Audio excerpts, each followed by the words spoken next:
ये ग्रह शुभ तो बहुत है, लेकिन अगर इस भाव में या अकेले बैठा तो घर में जो लिक्विड कैश है वो नहीं बचता, बैंक में भी पैसा बचता नहीं है, टिकता ही नहीं है। ये थोड़ा सा एक इस ग्रह का अशुभ फल आप मान सकते हैं, लेकिन ग्रह यह बहुत शुभ है, दृष्टियां बहुत शुभ हैं। लेकिन अगर इस भाव में या अकेले बैठा तो समस्या दे देगा, धन नहीं टिकेगा। और दूसरा कि ऐसा व्यक्ति बोलेगा बहुत अच्छा, लेकिन रिजल्ट जो मिलेगा समाज की ओर से, किसी व्यक्ति की ओर से, वह उसके बोलने के कारण बुरा बन जाएगा। बाकी इस भाव के जो फल हैं बहुत ही सुंदर हैं, लेकिन अगर यह अकेले न बैठे हो तो समझते हैं पूरी बात। कौन सा ग्रह है, किस भाव का फल है, कितना शुभ है और धन के संबंध में क्या गजब की स्थितियां बना सकते हैं। नमस्कार, रुद्राष्ट्र विज्ञान में आप लोगों का बहुत बहुत स्वागत, अभिनंदन है। जन्म कुंडली का दूसरा भाव जिसके कारक स्वयं गुरु होते हैं, अगर इस भाव में गुरु स्वयं विराजमान हो और अकेले हो, कोई दृष्टि वगैरह इस भाव पर न पड़ रही हो, तो इस भाव की हानि होती है। द्वितीय भाव धन का भाव है, कुटुंब का भाव है, हमारी वाणी का भाव है, स्वाद का भाव है। समझते हैं कि गुरु हैं क्या। हमारे प्लेनेटरी सिस्टम में सबसे बड़े ग्रह हैं गुरु, और सबसे बड़ा ग्रह होने के कारण इनके अंदर जो ग्रेविटेशनल है, जो ग्रेविटी है, जो गुरुत्वाकर्षण बल है, वह सबसे अधिक इन्हीं को मिला है।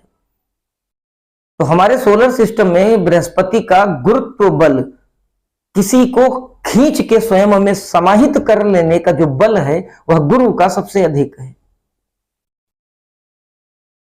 अब समझिए, अगर कोई ग्रह है जिसके अंदर बहुत ही अधिक ताकत है आसपास की चीजों को खींच लेने की, तो आसपास की चीजों को वह नष्ट कर रहा है। वो जहां है वहां पे कोई चीज टिकेगी नहीं, रुकेगी नहीं। गुरु का भी काम यही है। इसीलिए जिस भाव में आप बैठते हैं उस भाव की हानि करते हैं। क्यों? क्योंकि आसपास कुछ टिकेगा ही नहीं, सब साफ हो जाएगा। दूसरे घर के स्वयं के मालिक होने के कारण दूसरा भाव हमारा धन का है, तो धन नहीं टिकेगा। किसी की कुंडली में अगर द्वितीय भाव में अकेले गुरु बैठे बिना किसी दृष्टि के, तो ये जान लीजिए कि घर में अगर ऐसे लोग पैसा रखेंगे तो पैसा नहीं टिकेगा, नहीं रुकेगा, बैंक में पैसा नहीं बचेगा। ऐसे लोग अगर किसी को कुछ भी समझाएंगे, बोलेंगे, तो उसका रिएक्शन जो मिलेगा वह खराब मिलेगा।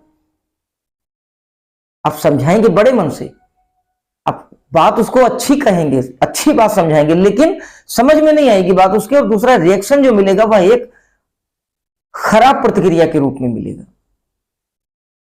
इसलिए जहां बैठेंगे वहां की हानि इस प्रकार ये करते हैं। क्योंकि द्वितीय भाव हमारा धन का है, इसलिए उस भाव की हानि करेंगे। हाँ, दृष्टियां बहुत शुभ होंगी, बहुत अच्छे रिजल्ट मिलेंगी। क्यों? क्योंकि दूरी है। पंचम, तो द्वितीय से पंचम यानी छठवां भाव, एक डिस्टेंस बन गया। तो जब डिस्टेंस बन गया तो उस हानि उस भाव की करेंगे। लेकिन दृष्टियां बहुत शुभ, चूंकि ग्रह शुभ हैं, शुभ ग्रह होने के नाते दृष्टियां भी और शुभ होंगी। तो पंचम पूर्ण दृष्टि छठे भाव पर डालेंगे। छठा भाव यानी ये जहां बैठेंगे, तो छठा भाव एक्टिवेट कर देंगे। तो पंचम पूर्ण दृष्टि डालेंगे तो शत्रुओं के संबंध में, ऋण के संबंध में, रोग के संबंध में अच्छा करेंगे। अष्टम पे पूर्ण दृष्टि डालेंगे, क्योंकि धर्म गुरु होकर अष्टम को देखेंगे तो ऐसा व्यक्ति धार्मिक होगा, गोपनीय पूजा करने वाला होगा, कोई विशेष साधना भी करने वाला हो सकता है। दिखावा नहीं हो पाएगा। अगर सूर्य की दृष्टि ना पड़े अष्टम पर तो ऐसा व्यक्ति दिखावा नहीं करेगा, लेकिन फिर भी बहुत सी शक्तियों का स्वामी होगा, बहुत सी साधनाओं का स्वामी होगा। और वह जो शक्तियां होंगी, वह जो साधनाएं होंगी, वह शुभ शक्तियां होंगी, अशुभ शक्तियां या नकारात्मक शक्तियां नहीं होंगी। किसी नकारात्मक साधना को ऐसा व्यक्ति नहीं करेगा और उससे रिजल्ट भी ठीक मिलेंगे। तो सप्तम पूर्ण दृष्टि पड़ेगी अष्टम भाव पर। जब द्वितीय में बैठेंगे तो 2, 3, 4, 5, 6, 7, 8, 9, 10 नवम पूर्ण दृष्टि कर्म यानी दसम भाव पर डालेंगे, तो दसम भाव को एक्टिवेट कर देंगे। तो ऐसा व्यक्ति मेहनतकश होगा, अच्छे ढंग से इनकम करने की कोशिश करने वाला होगा। जो भी ऑल ओवर उस व्यक्ति के जीवन के कर्म होंगे वह कर्म न्यायप्रिय तरह से करने वाला होगा, ईमानदार तरीके से कर्म करने वाला व्यक्ति होगा। ऐसे व्यक्ति के कर्म में धर्म झलकेगा। ऐसा व्यक्ति समाज में प्रतिष्ठित होगा, लेकिन वाणी के स्तर पे दोष लगेगा। ऐसे व्यक्ति से लोग सलाह लेंगे, ऐसा व्यक्ति सलाह देगा, अच्छी मन की सलाह देगा, लेकिन जब काम निकल जाएगा तो इस व्यक्ति की कोई वैल्यू नहीं होगी। सेकंड हाउस में बैठ के बृहस्पति इस तरह की समस्या देते हैं।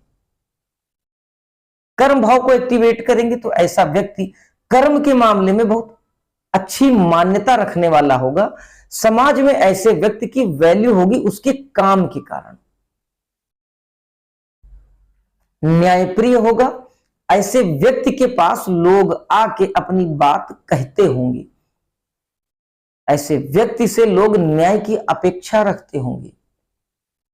समाज में ऐसे व्यक्ति के प्रति लोग एक वैल्यू रखते हैं कि अगर इस व्यक्ति ने कोई निर्णय दिया है या इस व्यक्ति के पास हम चल के कोई निर्णय लेते हैं तो बहुत निस्वार्थ निर्णय देगा, और ऐसा व्यक्ति बिना किसी पक्षपात के निर्णय करने वाला हो सकता है।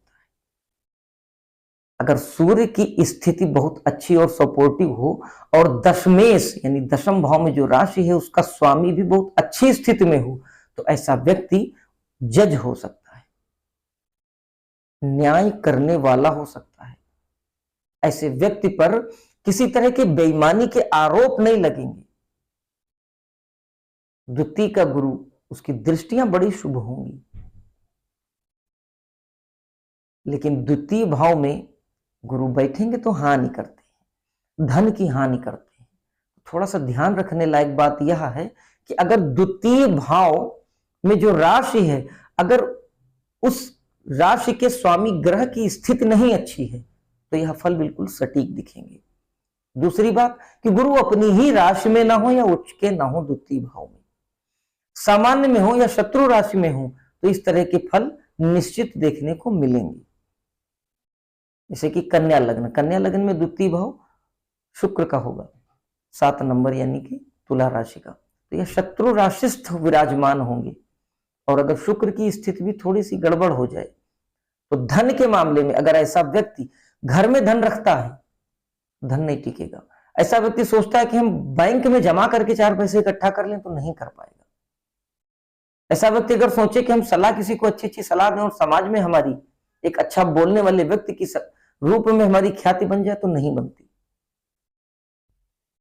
यह अवगुण है। ग्रेविटेशनल फोर्स इतनी अधिक है कि जहां बैठेंगे अपने ही भाव में अगर बैठे अपने कारकत्व के साथ, तो उस भाव की हानि कर देंगे। तो इससे बचने के लिए बृहस्पति का जाप करें, संतुलित मात्रा में सलाह दें, और धन की जो स्थिति है वह धन किसी ऐसी जगह पर इन्वेस्ट करें।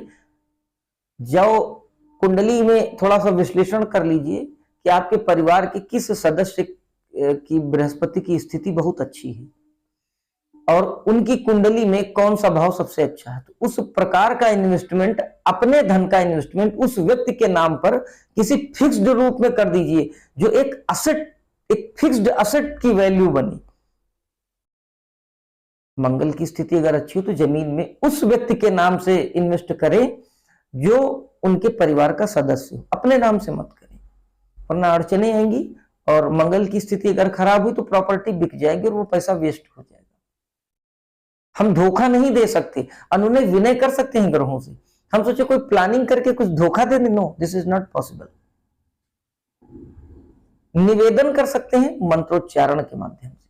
मंत्रोच्चारण करेंगे, उस ग्रह का वह जो तत्व है वो आपके शरीर में जो नेगेटिव इंपैक्ट देने वाला है उस खास एलिमेंट के मामले में, जैसे सेकंड का अगर सेकंड में बैठा हुआ है तो धन के मामले की अगर बात करते हैं तो धन की हानि करेगा। तो आपके शरीर में जाप करने से बृहस्पति का वो तत्व उत्पन्न होगा कि आप उसी जगह पर उसी प्रकार से धन का विनियोग करेंगे, यानी इन्वेस्ट करेंगे कि वह हानि नहीं करेगा। मंत्रों के माध्यम से हम इसी तरह से लाभ लेते हैं। तो अगर किसी की कुंडली में सेकंड हाउस में जुपिटर यानी बृहस्पति बैठे हैं और बहुत अच्छी स्थिति में नहीं बैठे, अकेले बैठे हैं और कोई दृष्टि द्वितीय भाव पर नहीं पड़ रही है, धन के संबंध में अगर कोई समस्या आ रही है तो आप हमसे अपनी कुंडली का विश्लेषण फ्री में करा सकते हैं। हम बताएंगे कि कहां पे समस्या आ रही है और कौन सा जाप, कौन सा उपाय आप कर लें तो आपको वह समस्या नहीं देखने को मिलेगी। द्वितीय भाव कुटुंब का भी होता है, प्राइमरी एजुकेशन का भी होता है, तो थोड़ा सा प्रॉब्लम उसमें भी किए होंगे। इन सब चीजों से, इन सब संकेतों से, इन सब लक्षणों से आप ये समझ सकते हैं कि द्वितीय भाव में अगर गुरु बैठा है तो निश्चित नुकसान कर रहा है।